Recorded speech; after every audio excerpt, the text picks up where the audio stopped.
Hello दोस्तों, welcome to नव institute. आज हम पढ़ने जा रहे हैं पश्चिमी घाट पर्वत और पूर्वी घाट पर्वत के बारे में।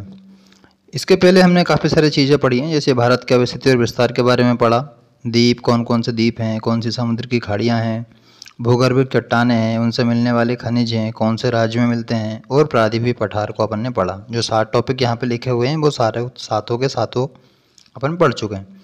अब हम आज पढ़ने जा रहे हैं पूर्वी घाट और पश्चिमी घाट। देखिए ये भारत है, ठीक है। ये यहाँ से लेके यहाँ तक मिलेगा आपको पूर्वी घाट, और इधर से मिलेगा आपको यहाँ से यहाँ तक पूर्वी घाट, और ये पश्चिमी घाट, ठीक है। देखिए ये मैप्स हैं, ये यहाँ पे ये वेस्टर्न घाट्स हैं और ये ईस्टर्न घाट्स हैं। तो आपको यहाँ से पढ़ना है, जैसे शेषाचलम पहाड़ी, नीलगिरी पहाड़ी, दोदाबेटा, अनाईमुड़ी, अनामलाई हिल्स और कार्डामम हिल्स, ये सब यहाँ पड़ती हैं वेस्टर्न घाट में, ठीक है। इसके बाद इधर काफ़ी सारी पहाड़ियाँ हैं, बरूसंद हिल्स पहाड़ी, पलानी हिल्स, सिरुमाला के हिल्स, जवाली पहाड़ी, नागगिरी पहाड़ी, पालकोंडा हिल्स, काफ़ी सारी हैं। तो आपको लोकेशन ध्यान रखना है कि कहाँ कहाँ पे कौन सी पहाड़ियाँ हैं, जाऊँगा वो मैं आपको। देखिए एक और मैप है, ये अच्छा है, ये देखिए आप इसको। ईस्टर्न घाट और वेस्टर्न घाट दोनों दिए हुए हैं इसमें, बहुत अच्छी तरीके से दिए हैं, तो आप इनको देख लीजिए। ये हैगा वेस्टर्न घाट और ये है ईस्टर्न, मतलब पूर्वी। ये पश्चिमी और ये पूर्वी। ये यहाँ पे ताप्ती नदी है, ताप्ती नदी के मुहाने से ही स्टार्ट होता है क्या, पश्चिमी घाट पर्वत, ठीक है। ये एक और मैप है, ये देखिए यहाँ से सतपुड़ा रेंज के नीचे से बहती है ताप्ती नदी, वहीं के मुहाने से शुरू होता है और केरल तक जाता है। अब मैं इसके बारे में आपको डिटेल बताना स्टार्ट करता हूँ। देखिए पश्चिमी घाट पर्वत, पश्चिमी घाट पर्वत ताप्ती नदी के मुहाने से शुरू होता है और दक्षिण में केप केमोरिन तक जाता है। केप केमोरिन को ही कन्याकुमारी कहते हैं, मतलब ये तमिलनाडु तक जाता है ताप्ती नदी के मुहाने से, मतलब गुजरात से लेके कन्याकुमारी तक। पश्चिमी घाट पर्वत का विस्तार उत्तर से दक्षिण की ओर है। कहाँ से है, उत्तर से दक्षिण की ओर।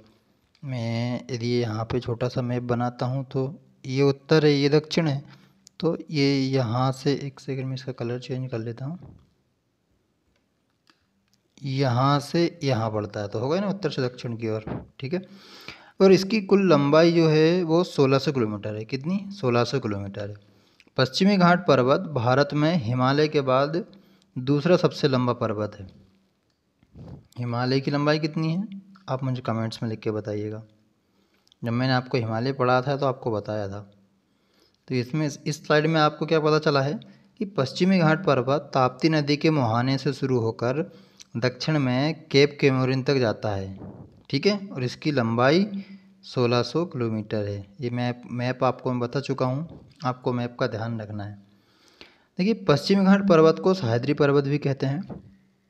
पश्चिमी घाट पर्वत वास्तव में पर्वत न होकर प्रायद्वीपीय भारत के पठार का एक पश्चिमी भ्रंश कगार है। ये बोल रहा है कि पश्चिमी घाट पर्वत को सह्याद्री भी कहते हैं। पश्चिमी घाट पर्वत वास्तव में पर्वत न होकर प्रायद्वीपीय भारत के पठार का पश्चिमी भ्रंश कगार है। पश्चिमी भ्रंश कगार का निर्माण इंडियन प्लेट के और अफ्रीकन प्लेट के टूटकर अलग होने के परिणाम स्वरूप हुआ है। मैंने आपको बताया था ना कि कैसे अफ्रीका से भारत टूट के अलग हुआ है, ये वही चीज़ है।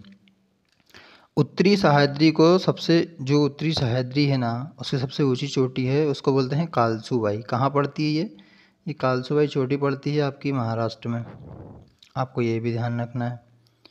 कालसूबाई चोटी के दक्षिण में पश्चिमी घाट पर महाबलेश्वर की चोटी है।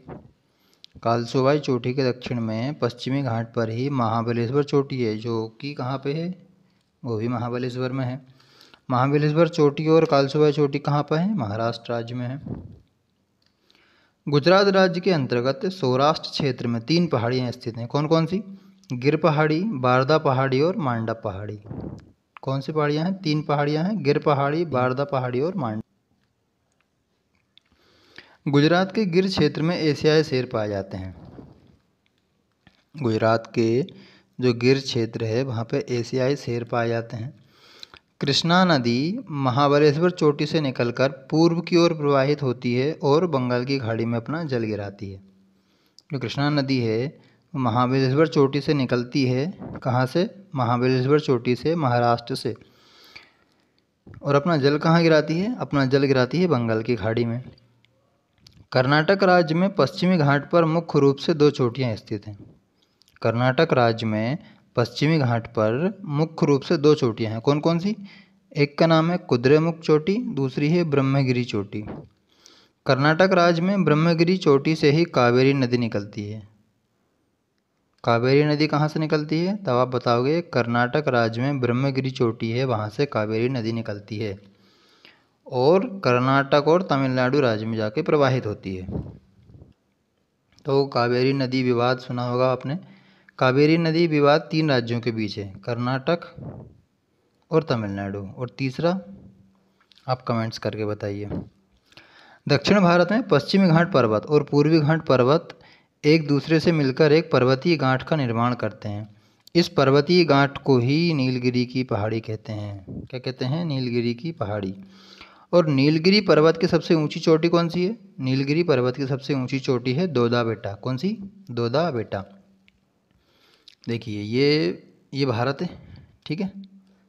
और इसके बाद यहाँ से पश्चिमी घाट आता है, यहाँ से पूर्वी घाट आता है, और यहाँ पे आके दोनों मिल जाते हैं। तो जो दोनों मिलते हैं ना, उसी को बोलते हैं नीलगिरी पर्वत। समझ गए आप? इसका मतलब नीलगिरी पर्वत किन किन राज्यों में पड़ेगा? एक पड़ेगा तमिलनाडु में, एक पड़ेगा केरल में, और एक कर्नाटक में। ठीक है, आगे बढ़ें।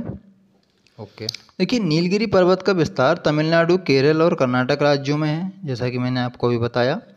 दोदा बेटा दक्षिण भारत का दूसरा सबसे ऊंचा शिखर है। दोदा बेटा दक्षिण भारत का दूसरा सबसे ऊंचा शिखर है।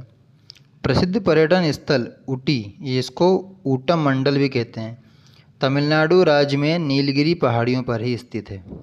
कहाँ पर है? नीलगिरी पहाड़ियों पर ही स्थित है, तमिलनाडु राज्य में। क्या नाम है? ऊटी, या फिर इसको उटक मंडल भी बोलते हैं। केरल का प्रसिद्ध सदाबहार वन है साइलेंट वैली, और शांत घाटी नीलगिरी पहाड़ियों पर स्थित है। तो क्वेश्चन ऐसा आ सकता है कि साइलेंट वैली किस पहाड़ी पर है? तब आपको आंसर देना होगा नीलगिरी पहाड़ी पर स्थित है। उसको शांत घाटी भी बोलते हैं। साइलेंट मतलब साइलेंट ही होता है ना, शांत होता है। देखिए साइलेंट वैली अपनी जैव विविधता और अपने घने जंगलों के लिए जाना जाता है। वहाँ पे काफ़ी सारी चीज़ें देखने लायक हैं, घने घने जंगल हैं, काफ़ी सारी डाइवर्सिटी है वहाँ पे, तो बहुत प्रसिद्ध भी है वो।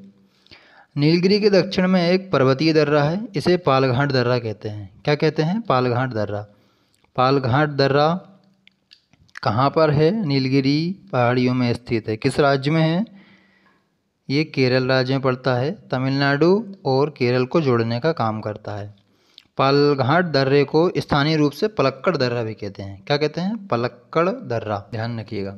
पालघाट दर्रे के दक्षिण में एक अन्य पर्वतीय घाट स्थित है। मतलब पालघाट दर्रा ही एक ऐसा नहीं है इसमें, और उसके नीचे मतलब उसके दक्षिण में पर्वतीय घाट भी स्थित हैं, जिसे अनाईमुदी पर्वतीय घाट कहते हैं।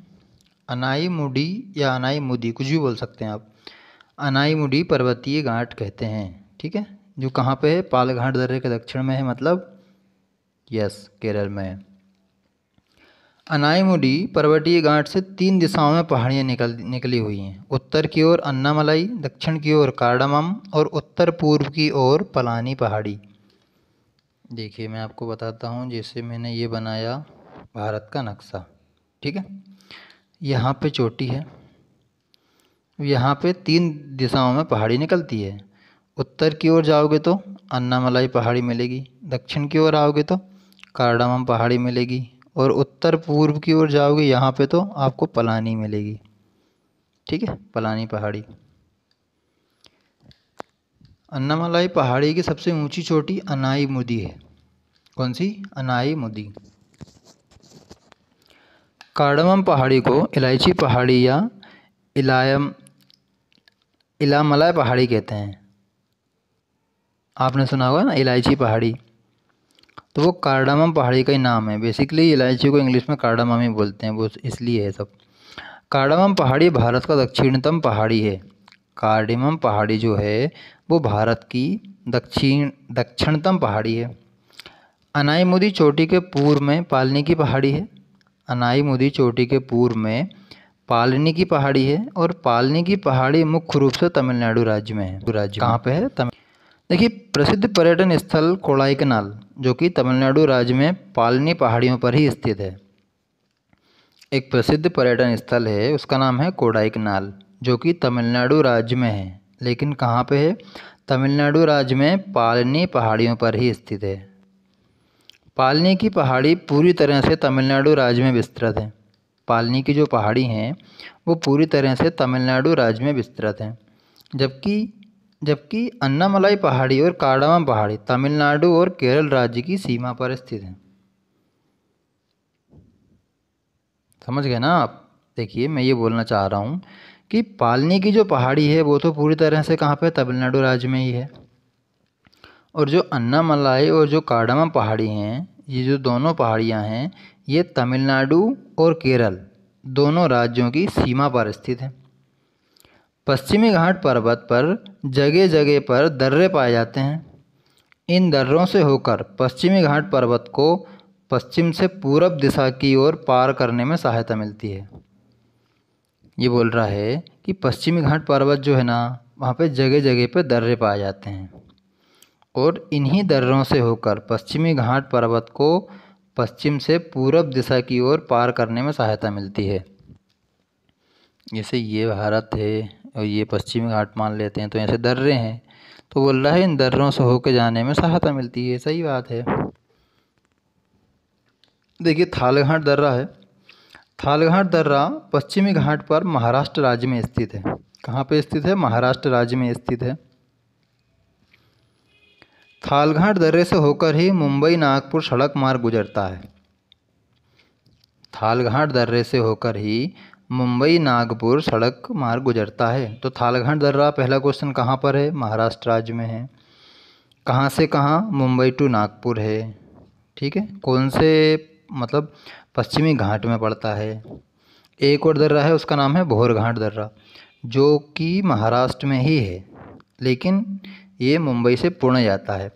तो थालघाट दर्रा मुंबई टू नागपुर और भोरघाट दर्रा मुंबई टू पुणे, ये आपको ध्यान रखना है।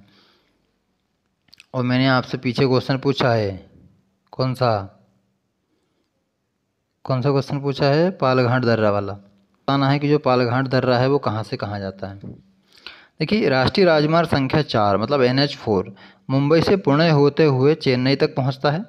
यह राजमार्ग भी भोरघाट दर्रे से होकर गुजरता है। पालघाट दर्रा नीलगिरी एवं अन्नामलाई पहाड़ियों के बीचों बीच केरल राज्य में स्थित है। कहाँ पे है? केरल राज्य में स्थित है, बीचों बीच। NH4 मुंबई टू थाने जाता है। MH4 पर ही भोरघाट दर्रा पड़ता है महाराष्ट्र में। ठीक है। और पालघाट दर्रा नीलगिरी और अन्नामलाई पहाड़ियों के बीचों बीच केरल राज्य में स्थित है। मैंने आपको बताया ना कि तमिलनाडु और केरल दोनों के बीच में है, तो ये अन्नामलाई पहाड़ी और केरल राज्य दोनों के बीच में पड़ता है। ठीक है। एक पास और है, उसका नाम है सेनकोट्टा दर्रा। कौन सा? सेनकोट्टा दर्रा। सेनकोट्टा दर्रा कार्डामम पहाड़ी पर ही स्थित है। सेनकोट्टा दर्रा कार्डामम पहाड़ी पर ही स्थित है। यह केरल राज्य में स्थित है। तिरुवनंतपुरम से मदुरई जाने वाली सड़क सेनकोट्टा दर्रे से ही होकर गुजरती है। तिरुवनंतपुरम से मदुरई जाने वाली जो सड़क है वो सेनकोट्टा दर्रे से ही होकर गुजरती है। देखिए दोस्तों, आज के लिए बस इतना ही करता हूँ मैं। ये अपना पश्चिमी घाट पूरा हो गया है। नेक्स्ट वीडियो में हम पूर्वी घाट को पूरा समझेंगे, और इसके बाद एक छोटी सी वीडियो में लेकर आ जाऊँगा जिसमें आपको सारे के सारे दर्रों के बारे में बता दूंगा मैं, जो पश्चिमी घाट और पूर्वी घाट में हैं, और कौन कौन से पहाड़ी हैं, कौन सा फर्स्ट है, कौन सा सेकंड है। ठीक है, तो बस आज के लिए इतना ही था। वीडियो देखने के लिए धन्यवाद। और हाँ, यदि आपको वीडियो पसंद आती है तो प्लीज़ वीडियो को लाइक करें, शेयर करें और सब्सक्राइब करें चैनल को।